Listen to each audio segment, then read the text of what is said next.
Получих въпрос за химическите тоалетни. Хайде да се повозим и да си поговорим малко за тях, за да разберем как те функционират.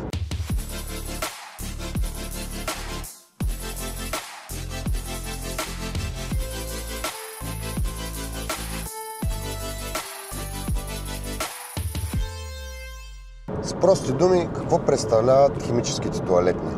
Името им подсказва.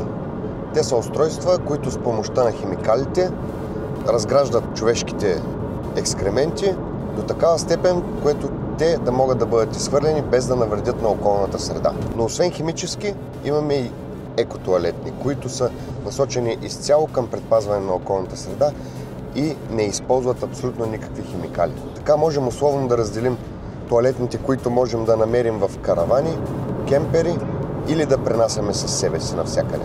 А сега да разгледаме първо химическите тоалетни. Те се разделят на два подраздела – преносими и фиксирани. Преносимите химически тоалетни сами по себе си казват, че те могат да бъдат носени с нас почти навсякъде, заради компактния им размер. Те варират в количеството течност и отпадъци, които могат да задържат, така че се среща голям асортимент от тоалетни, които можем да избираме. Те съвсем спокойно могат да се сместят в вашия автомобил или дори на поход в някоя малко по-голяма чантичка и няма да ви заемат мястото, което си мислите, че ще заемат. А другия подвид химически тоалетни са тези, които са фиксирани, а именно тези, които виждаме в караваните си. Те изискват да бъдат монтирани в баните на караваните, за да могат да бъдат използвани. В зависимост от това как са фиксирани, те могат да бъдат self-standing или така наречените самостоятелни тоалетни чинии, или тези, които приличат на голяма правоъгълна кутия, която е фиксирана към 3 стени във вашата баня. И двата типа фиксирани тоалетни, както и преносимите, споделят общ принцип. Два съда за течности. Горния, който е казанче с вода, в което се добавя препарат, който помага за почистването на самата тоалетна чиния, и долен съд, който е пригоден да задържа вредните елементи. Но преди той да бъде използван, трябва да бъде подготвен с малко количество вода и определени химикали, за да може той ефективно да разгради фекалите, така че те да могат да бъдат изхвърлени правилно после. Какъв е принципът като цяло на химическата тоалетна?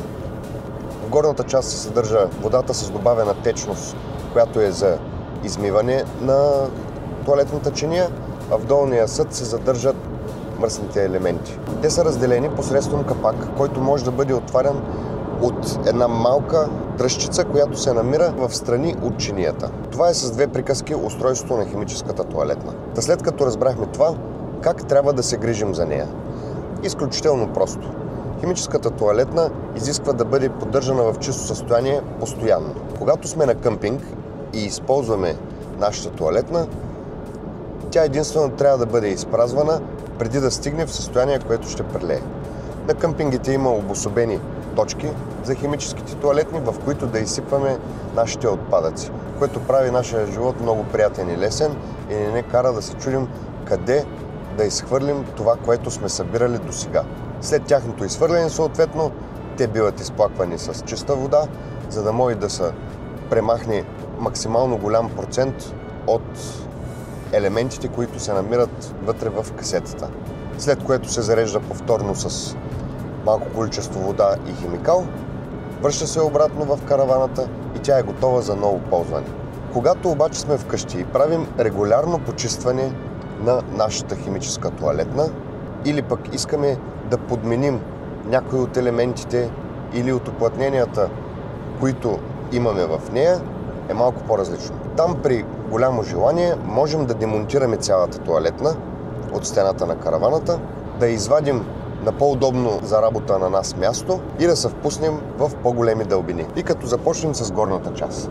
Горната част по принцип има капак или отвор, който съдържа механичната или електрическа водна помпа, която нагнетява водата към тоалетната чиния. Самата помпа разполага с някакви гумени уплътнения, които с течение на годините естествено губят свойствата си и трябва да бъдат подменени, но не е нищо сложно и ненаправимо.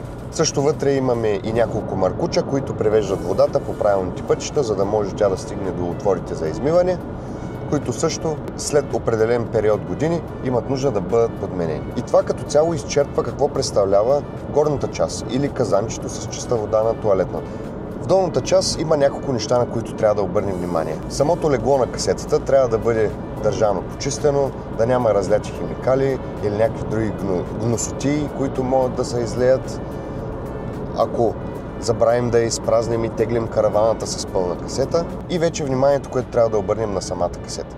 Тя има няколко сервизни отвора, в зависимост от модела и производителя си, които трябва да бъдат отворени, почистени, вътрешното съдържание на касетата почистено, съответно ако някой от гумените уплътнения има нужда да бъде сменено, за да предотвратим всякакви течове.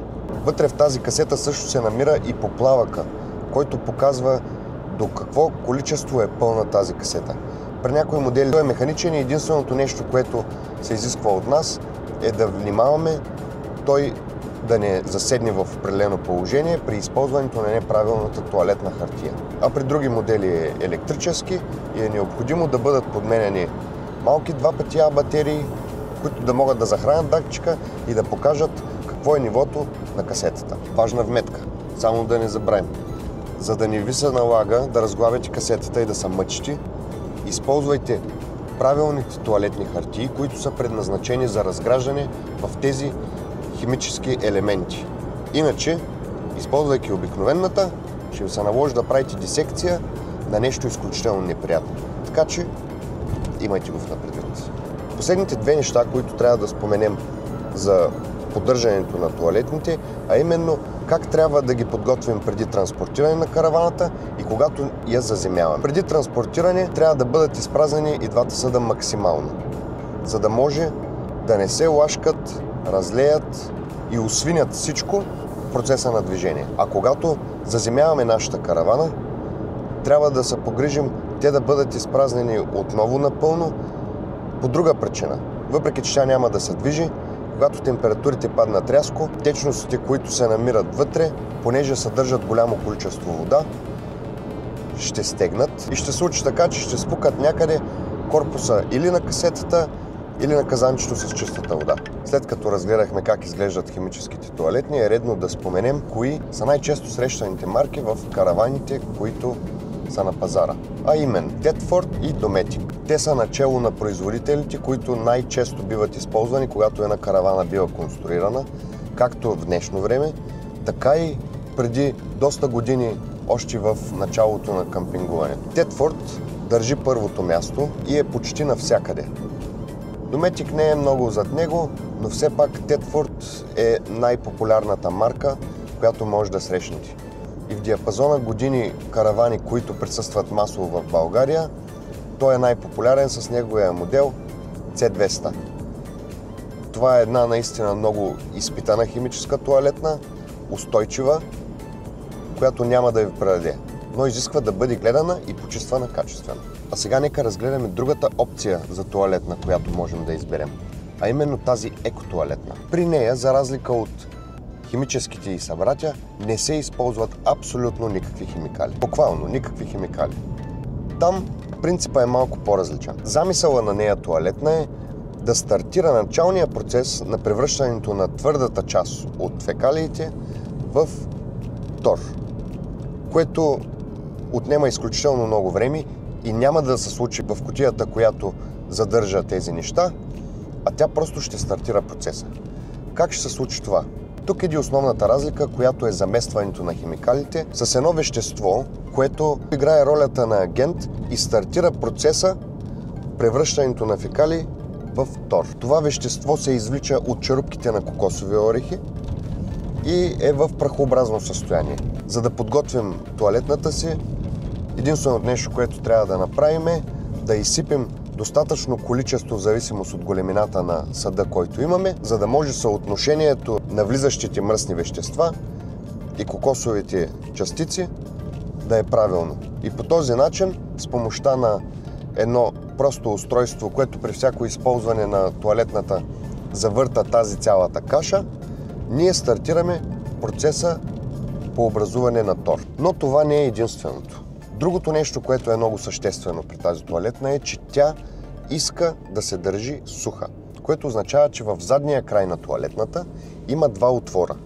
през които трябва да минава поток от въздух. От едната страна влиза с вентилатор, а от другата страна излиза и е изведен навън от караваната, което се стреми да държи съда сух и да предотврати отделянето на някакви неприятни миризми. Също така, понеже тази тоалетна действа на друг принцип, там трябва да бъдат разделени течните от твърдите изходни елементи. Така че, за да се случи това нещо, без значение мъже или жени, тази тоалетна трябва да се използва само в седнало положение. Иначе има опасност да се смесят двата вида отпадни вещества и да се развали процеса, което ще накара двата контейнера да почнат да мухлясват и става изключително неприятно. Така че, ако просто спазваме указанията за нейната употреба, всичко е изключително лесно. Една стандартна големина предполага, че при ползване от двама човека тоалетната може да издържи някъде около 10 дена, преди да бъде готова за изхвърляне. Това е за твърдите елементи. Течните елементи между ден и два би трябвало да се изхвърля казанчето, защото то е с по-малка съвместимост. Като обобщение, какво можем да кажем? Дали химическа, дали по-екотоалетна? Те са изключително прости за използване и изключително лесни за обслужване и поддържане. Но просто трябва да знаем как. За да правим това правилно, трябва да се запознаем с ръководството на съответната марка и тоалетна, с която разполагаме, и просто да спазваме обслужването и почистването в правилните интервали. Нищо повече. Надявам се да отговорих на въпроса достатъчно изчерпателно. Избегнах да ви занимавам с всевъзможни цифри, номера и модели на различните видове марки, понеже те са изключително много и това е една излишна информация, от която вие нямате нужда. Вие се интересувате от принципа и работата и когато имате ваша каравана, какво точно иска вашата тоалетна. Радвам се, че отново бяхме заедно. От мен караванения доктор Чао и до следващия път.